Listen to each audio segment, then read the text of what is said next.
Les matins d'hiver du Minnesota sont impitoyablement froids. Jennifer Brown a terminé sa garde de nuit à l'hôpital et s'est dépêchée de traverser le parking enneigé. Lorsqu'elle a démarré sa voiture, l'horloge du tableau de bord indiquait 7 heures. Elle doit se dépêcher de rentrer chez elle, sinon son fils Eden sera en retard à l'école. La vie de Jennifer est une lutte constante contre le temps. Elle vit avec son fils Eden, âgé de 12 ans, à Willowbrook, une petite ville du Minnesota. Marie, tout en élevant son fils en tant que mère célibataire, elle faisait de son mieux pour joindre les deux bouts. « Maman, tu peux venir à mon match aujourd'hui ?» demande Eden en remuant ses céréales. Ses cheveux bruns sont un peu trop longs et cachent parfois ses grands yeux bruns.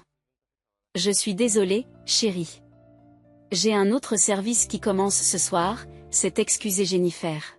« Mais j'ai demandé à l'entraîneur Jim de l'enregistrer pour nous. » Eden haussa les épaules. « C'est bon. Maman. Je comprends. » Il y avait de la déception dans sa voix, mais il retrouva rapidement son sourire enjoué. « Je vais faire un tir à 3 points aujourd'hui. » Jennifer caresse doucement la tête de son fils. Eden avait grandi sans connaître son père. Lorsque Jennifer a découvert qu'elle était enceinte, son petit ami Daniel a disparu, affirmant qu'il n'était pas encore prêt à fonder une famille. Depuis, Jennifer s'est efforcée d'élever seule son enfant. Le téléphone sonne et Jennifer soupire. C'était sa mère, Martha. « Bonjour, maman. Jennifer, tu n'as pas répondu au téléphone hier. » La voix de Martha avait un ton de reproche. « Je travaillais de nuit. Il faut que je te parle du mariage de Brittany. » Martha continue, ignorant l'excuse de sa fille. « Je veux confirmer la liste des invités. Eden et toi venez, n'est-ce pas ? » « Bien sûr, » répond Jennifer en regardant par la fenêtre. « Mais je dois encore organiser mes gardes. » C'est le jour spécial de votre sœur ? Qui n'arrive qu'une fois dans sa vie, dit Martha d'une voix sévère. Son mariage avec Robert Carter est une grande nouvelle dans cette ville. C'est un architecte célèbre, et Brittany va enfin fonder une merveilleuse famille. Martha est propriétaire d'un magasin de vêtements haut de gamme à Willowbrook. Pour elle, le statut social et les apparences sont primordiaux. Elle avait été belle dans sa jeunesse et conservait encore des traces de cette beauté, mais elle était maintenant mêlée à une certaine froideur. Je sais que nous y serons. Nous serons là, c'est sûr. Veillez à ce qu'Eden porte une tenue correcte, dit Martha. Les nouveaux beaux-parents de Brittany sont tous très raffinés. Jennifer acquiesce en silence. Aux yeux de Martha, sa fille aînée, mère célibataire, et son petit-fils de père inconnu ont toujours été une source d'embarras pour la famille. En revanche, sa fille cadette Brittany avait été gâtée par Martha depuis l'enfance. Elle avait étudié la comptabilité à l'université locale et réussissait aujourd'hui comme directrice d'un hôtel de luxe. Au fait, la réunion du comité de préparation du mariage a lieu ce jeudi, dit Martha. Tu devrais venir aussi. Je travaille jeudi. Et j'ai aussi une réunion parents-professeurs pour Eden. Toujours une excuse, n'est-ce pas ? La déception s'est infiltrée dans la voix de Martha. Brittany t'a demandé d'être sa demoiselle d'honneur et tu ne peux même pas te libérer. Sais-tu à quel point Brittany est blessée ? Jennifer voulut objecter, mais elle savait que c'était inutile. Brittany ne lui avait jamais demandé d'être demoiselle d'honneur. En fait, Brittany avait demandé à ses amis du lycée. Mais dans l'esprit de Martha, le refus de sa fille aînée de participer au mariage de sa sœur était la preuve de l'échec de Jennifer. D'accord. Maman. Je vais voir si je peux changer de poste jeudi. Après avoir raccroché, Jennifer s'est appuyée un moment sur le comptoir de la cuisine. Au cours des 3 mois qui avaient suivi l'annonce des fiançailles de Brittany, toutes les conversations familiales avaient tourné autour du mariage. « Maman, tu vas bien ?» demande Eden, inquiet. Jennifer sourit à son fils. « Je vais bien. Grand-mère est juste excitée à l'idée du mariage de ta tante. J'ai hâte de voir la fontaine de chocolat, dit Eden avec des yeux brillants. Tante a dit qu'il y en aurait une très grande. Jennifer se sentit réchauffée par la joie innocente de son fils. Eden a toujours été son soutien. C'est l'heure d'aller à l'école, dit-elle. Mets ton manteau. Après qu'Eden a quitté la pièce, Jennifer a pris son smartphone et vérifié un message de Brittany. Je travaille sur la répartition des places. Eden peut-il se comporter correctement ? Devrions-nous l'asseoir à l'arrière ? Jennifer pose son téléphone et respire profondément. Elle pensait que les prochaines semaines allaient être longues. Le matin du mariage, le petit appartement de Jennifer connaît une tension inhabituelle. Dans la chambre, Eden se débattait avec son nouveau costume. « Je n'arrive pas à mettre cette cravate correctement », dit-il. Jennifer s'est arrêtée de repasser les derniers plis de sa robe et s'est dirigée vers la chambre de son fils. Eden se tenait devant le miroir, une cravate bleu marine pendouillant autour de son cou, l'air troublé. « Viens ici », dit Jennifer en souriant et en prenant la cravate de son fils. « Je vais t'apprendre à faire des vents parfaits ou pas ?» Eden observe attentivement les mains de sa mère. « Ce costume a coûté cher, n'est-ce pas ?» demanda-t-il doucement. Jennifer marqua un temps d'arrêt. Le costume bleu marine d'Eden lui avait coûté 3 mois de salaire pour ses heures supplémentaires. Malgré leurs difficultés financières, elle voulait que son fils soit le plus beau pour l'occasion. « Ne t'inquiète pas pour ça, dit-elle légèrement. C'est une tenue spéciale pour un jour spécial. »« Est-ce que j'ai l'air beau ?» demande Eden avec anxiété. « Tu es absolument magnifique, » répondit Jennifer en lui redressant les épaules. « Tu seras le garçon le plus merveilleux de ce mariage. » Eden sourit. Son sourire semblait illuminer tout le petit appartement. Jennifer l'embrassa légèrement sur la joue. « Il est presque temps de partir. » Avant de quitter l'appartement, Jennifer se regarde dans le miroir. Sa simple robe bleu marine a été empruntée à une collègue de l'hôpital. C'est le mieux qu'elle puisse faire. Elle prend une grande inspiration et redresse ses épaules. « Ça va aller », se dit-elle. « Maman, tu es magnifique », dit Eden derrière elle. Jennifer sourit à son fils. « Merci, chérie. » Alors qu'il montait dans la voiture, le smartphone de Jennifer sonna. C'était Martha. « Jennifer. Ne sois pas en retard. Nous prenons des photos de famille avant la cérémonie. » La voix de Martha était pleine de tension. « Nous partons juste maintenant, maman. » Brittany est inquiète. Elle se demande si tu seras bien là. Jennifer saisit fermement le volant. « Nous arriverons à l'heure prévue. » Eden peut-il se tenir tranquille? Peut-il rester assis pendant la cérémonie? Maman, Eden a 12 ans maintenant. Ce n'est pas un bébé. Et la voix de Jennifer avait une rare pointe de colère. Martha soupire à l'autre bout du fil. Je comprends. Mais il a été élevé dans des circonstances particulières. Des circonstances particulières? L'euphémisme préféré de Martha, qui évite de dire directement qu'il n'a pas de père. Nous arriverons bientôt, dit Jennifer calmement et elle raccrocha. Eden regardait fixement par la fenêtre. Grand-mère ne m'aime pas. C'est vrai? Demanda-t-il soudain. Jennifer regarda son fils. Elle était parfois surprise par la sensibilité d'Eden. Ce n'est pas vrai. Grand-mère a juste des idées un peu démodées. Mais elle t'aime, à sa façon. Eden acquiesça en silence. Lorsqu'ils arrivèrent dans le luxueux jardin de l'hôtel Marriott, Jennifer et Eden furent subjugués par l'élégance des décorations et l'impression de luxe qui s'en dégageait. Le lieu du mariage, orné de roses blanches et de lavande, semblait tout droit sorti d'un conte de fées. À l'entrée se trouvait un panneau sur lequel étaient inscrits en lettres d'or Brittany et Robert. Maman, les yeux d'Eden brillent. On se croirait dans un film. Alors qu'ils pénètrent dans le hall, Martha s'approche précipitamment d'eux.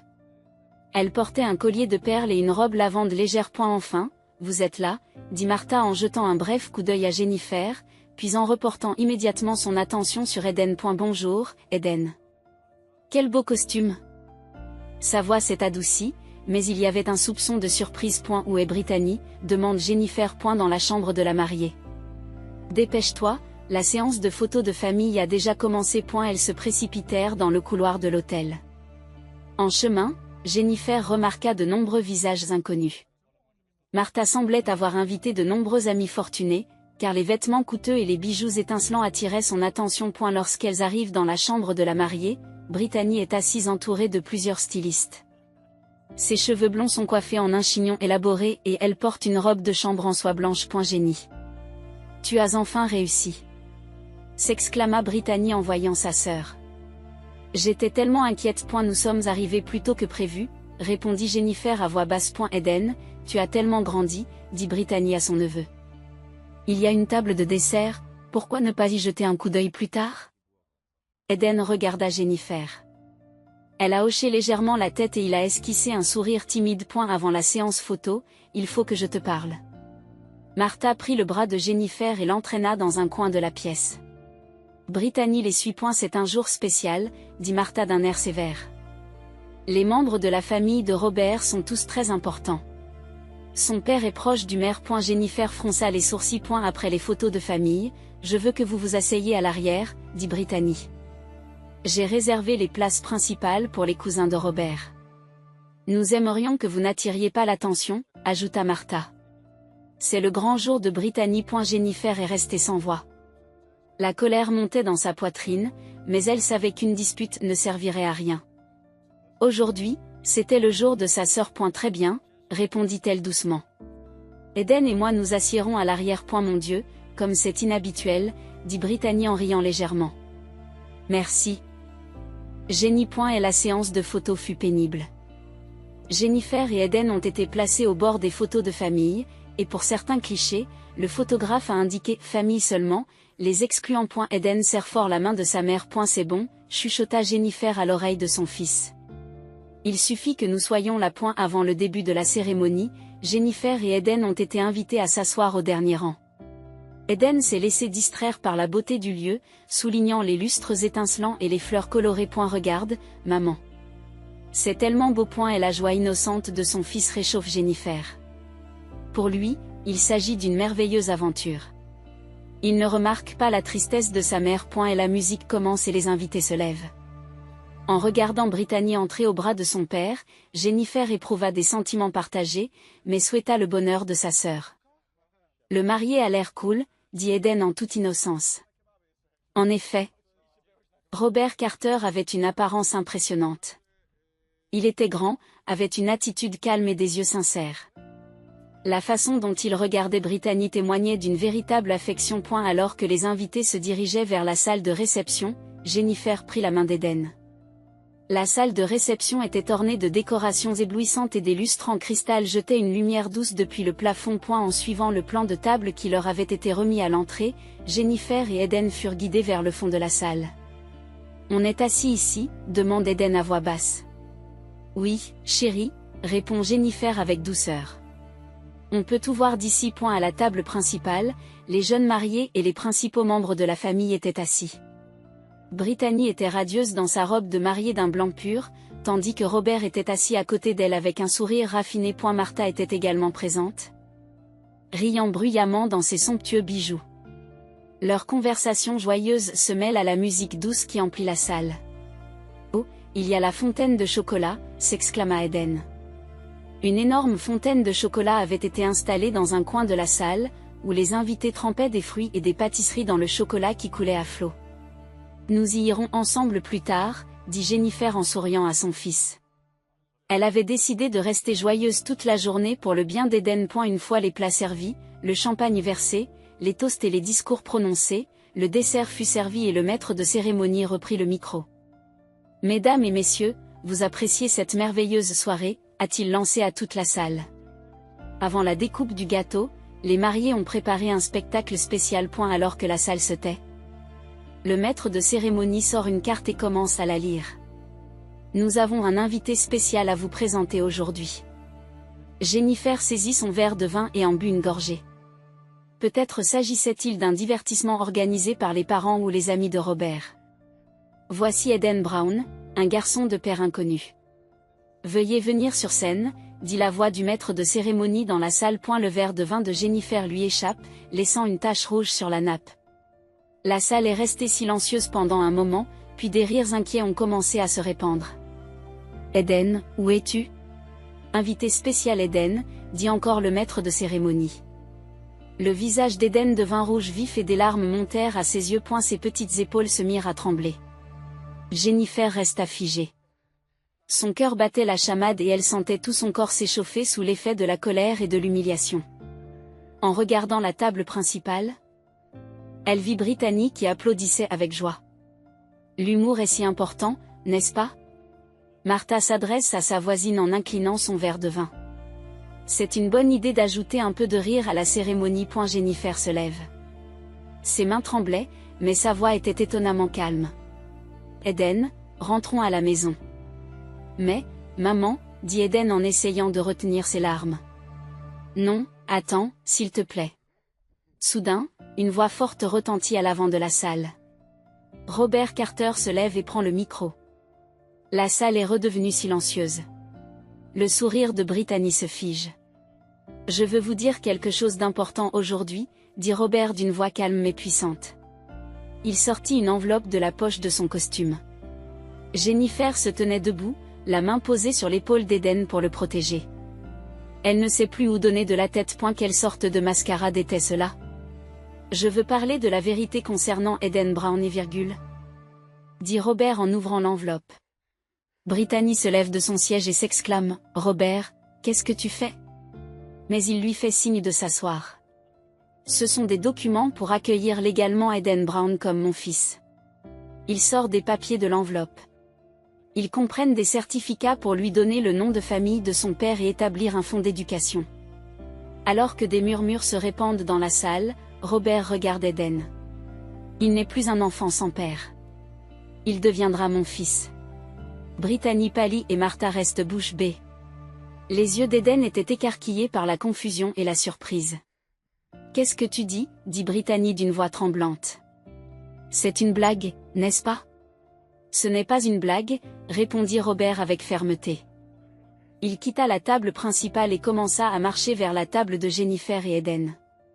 Tout le monde dans la salle retient son souffle, observant ce développement inattendu. Robert s'agenouille devant Eden. Eden? Je voudrais te souhaiter officiellement la bienvenue en tant que mon fils. Bien sûr, si ta mère le permet. Sa voix était douce et sincère. Eden regarde sa mère d'un air confus. Jennifer était tout aussi troublée. Elle ne connaissait pas Robert. Elle ne comprenait pas pourquoi il faisait une telle chose. Qu'est-ce que c'est que cette blague, demande Jennifer à voix basse. Pourquoi as-tu fait ça? Ce n'est pas une blague. Robert se leva et regarda Jennifer droit dans les yeux. J'ai mes raisons. Et je veux que tout le monde les entende maintenant. Il reprend le micro. Tout le monde, moi aussi j'ai grandi sans père. À ces mots, la salle est devenue encore plus silencieuse. À l'âge de 12 ans, ma mère m'a élevée seule, mais nous avons eu des difficultés financières. Et beaucoup de gens nous regardaient de haut. Et la voix de Robert était empreinte d'une profonde émotion. Lors d'une fête de Noël, j'ai été présenté comme l'enfant sans père et humilié devant tout le monde. Les invités écoutaient en retenant leur souffle. Brittany est restée assise, stupéfaite. Quand j'ai rencontré Eden, je me suis vue en lui. Et j'ai compris qu'il y avait quelque chose que je pouvais faire, a poursuivi Robert. Les liens du sang ne sont pas la seule définition de la famille. Le choix et l'amour créent la famille. De nombreux invités ont commencé à verser des larmes d'émotion. Les yeux d'Eden brillaient de surprise et d'espoir. Je veux offrir à Eden une protection juridique et un soutien. Au lieu d'être considéré comme un garçon de père inconnu, je veux qu'il vive avec fierté, dit Robert en brandissant les documents. C'est une promesse. Pour l'avenir d'Eden. Brittany, rouge de colère et de honte, a quitté son siège et s'est précipitée hors du hall. Martha la suit en toute hâte. Des applaudissements éclatèrent dans la salle et de nombreux invités se levèrent pour manifester leur reconnaissance. Eden regarde Robert avec un mélange de larmes et de sourire. Jennifer embrassa son fils de ses mains tremblantes, sans voix devant la tournure inattendue des événements. Son cœur était un mélange de confusion, de gratitude et d'inquiétude. Au milieu des applaudissements qui remplissent la salle, Robert se tourne vers Jennifer. Ses yeux contiennent un mélange de détermination et de douceur. Puis-je avoir le temps de vous parler, dit-il doucement. Jennifer hésite brièvement, puis acquiesce. Eden, attends ici un moment. Mais, maman, dit Eden avec une expression confuse. C'est bon, je reviens tout de suite, dit Jennifer avec douceur. En donnant à son fils un léger baiser sur la joue. Robert guida Jennifer vers une petite salle de réception située dans un coin de la salle. À l'intérieur, il y avait des canapés moelleux et des plantes en pot, et le ciel crépusculaire était visible à travers les fenêtres. J'aimerais avoir une explication, dit Jennifer dès que la porte fut refermée. Sa voix mêlait tension et prudence. Quel genre de spectacle est-ce là? Robert prend une grande inspiration. Tout d'abord, permettez-moi de m'excuser. Ce que Brittany a fait à Eden est impardonnable. Elle a préparé ce scénario, et je ne l'ai découvert que ce matin. Alors, ces documents? Jennifer croise les bras. Ils sont réels, dit Robert avec une expression sincère. Je veux devenir légalement le tuteur d'Eden. Je veux créer un fonds fiduciaire pour son éducation et son avenir. Pourquoi? La voix de Jennifer tremble. Vous ne nous connaissez pas. Robert lui fait signe de s'asseoir sur le canapé et s'assied à son tour. En fait, j'ai rencontré Eden plusieurs fois. Lors des tournois de basket-ball locaux. Jennifer fronce les sourcils. Elle se rendait rarement au match de son fils. Les horaires de nuit et les heures supplémentaires coïncident souvent. Je suis entraîneur bénévole, explique Robert. Eden est très doué. En discutant avec lui, j'ai appris à connaître sa situation.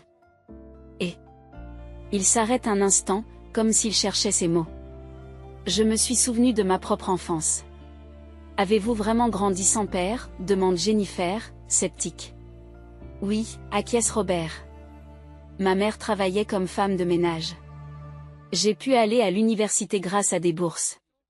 Mais le chemin pour y arriver a été difficile, dit Jennifer à voix basse. Eden est un enfant spécial, poursuit Robert. Il a besoin d'opportunités. Et je veux le protéger des gens qui l'étiquettent comme un orphelin de père. Les larmes montent aux yeux de Jennifer. Je ne pourrai pas le protéger. Non, vous êtes une mère merveilleuse, dit Robert avec sincérité. Eden est aimant, poli et intelligent. C'est grâce à vous. Mais qu'en est-il de Brittany? Demande Jennifer.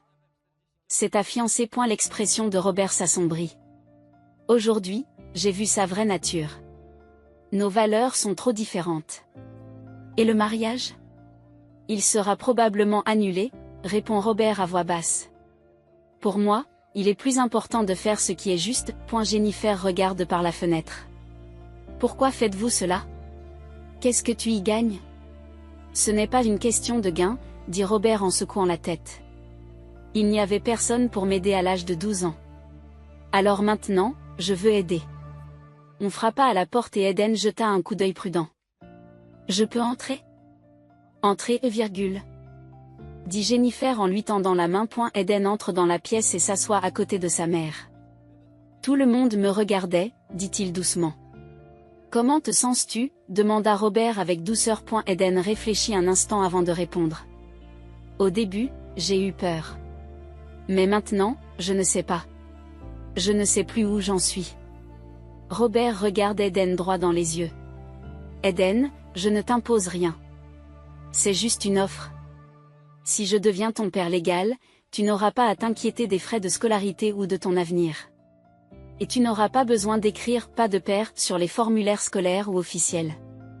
Les yeux d'Eden s'écarquillent. Les yeux d'Eden s'écarquillent, vraiment? Mais je veux que tu me promettes une chose, dit Robert d'un air sérieux. Prends soin de ta mère. C'est la personne la plus courageuse et la plus dévouée au monde. Eden lève les yeux vers Jennifer. Maman, qu'en penses-tu? Jennifer caresse doucement les cheveux de son fils. Sa tête était pleine de pensées complexes.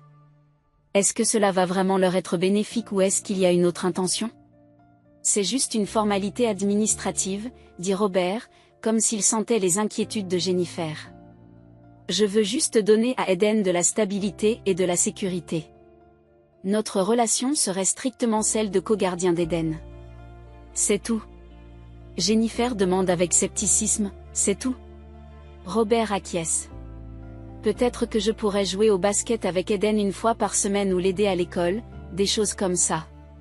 Mais tout cela avec votre permission. Jennifer réfléchit profondément. Tout au long de sa vie, elle avait cru à de nombreuses promesses pour finalement être trahie. Cependant, la vérité brillait dans les yeux de Robert. Et surtout, c'était une chance pour l'avenir d'Eden. Eden, que veux-tu? Demanda-t-elle à son fils. Eden réfléchit un instant avant de répondre. Robert vient toujours regarder mes matchs de basket. Il m'a appris à faire des passes et des tirs. Je pense que c'est quelqu'un de bien. Robert sourit à Eden.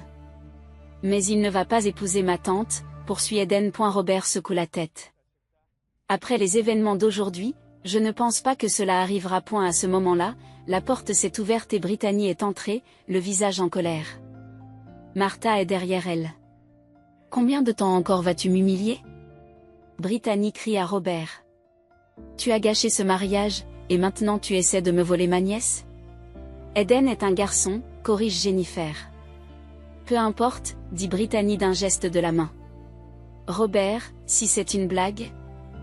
Arrête tout de suite et excuse-toi auprès des invités. Robert se leva et fit face à Brittany avec une attitude résolue. Ce n'est pas une blague. Je voulais montrer ce que signifie une vraie famille ici aujourd'hui. Je ne peux plus me montrer dans cette ville, s'écrie Brittany. Il y a des choses plus importantes, répondit Robert. Martha se tourne vers Jennifer. Toi, tu as été impliquée dans cette histoire? Tu l'as séduit? Maman, arrête, dit Jennifer d'une voix fatiguée. Ne me mets pas toujours tout sur le dos. Brittany est sortie en trompe de la salle, en colère et humiliée, et Martha l'a suivie. Le silence est revenu dans la salle. Un an plus tard, un parc du Minnesota est baigné par le soleil du début de l'été. Sur le terrain de basket, des collégiens se livrent à un jeu passionné. Eden Carter à la balle, dribble habilement son adversaire et réussit un tir à 3 points parfait. Robert s'exclame. Joli tir et Eden rayonne. Les applaudissements de Jennifer résonnent dans les tribunes. Vêtue de son uniforme d'infirmière, elle était venue assister au match de son fils entre deux gardes. Au coup de sifflet final, l'équipe d'Eden célèbre sa victoire. Après avoir applaudi ses coéquipiers, Eden se précipite vers Robert et Jennifer. Vous avez vu ce tir? Demande Eden avec enthousiasme. C'était parfait, Jennifer a serré son fils dans ses bras. Ton équipe a gagné, grâce à toi. C'est le résultat de l'entraînement, dit Robert en tapotant légèrement l'épaule de son fils. On s'entraîne sur le terrain ce samedi? Eden acquiesce et répond, je serai là, c'est sûr. Alors qu'il se dirigeait vers le parking, le smartphone de Jennifer a sonné. En regardant l'écran, elle vit qu'il s'agissait de Martha. C'est maman, soupire-t-elle. Je la rappellerai plus tard. Robert acquiesce d'un signe de tête compréhensif. La relation avec Martha était toujours compliquée. Depuis le mariage, Martha et Brittany avaient quitté la ville. Martha appelait de temps en temps, mais elle ne s'excusait jamais. Elle se contentait de s'excuser en disant qu'il s'agissait d'une plaisanterie à l'époque. Brittany avait commencé un nouveau travail à Chicago et affichait des photos d'une vie glamour sur les réseaux sociaux, mais Jennifer avait entendu dire par des connaissances qu'elle était en fait très seule. Et la rumeur de la rupture de ses fiançailles avec Robert était depuis longtemps un sujet de commérage dans la petite ville. Que diriez-vous d'un dîner ensemble? Robert propose de fêter la victoire d'Eden. Merci, mais nous passerons la soirée chacun de notre côté, répond Jennifer.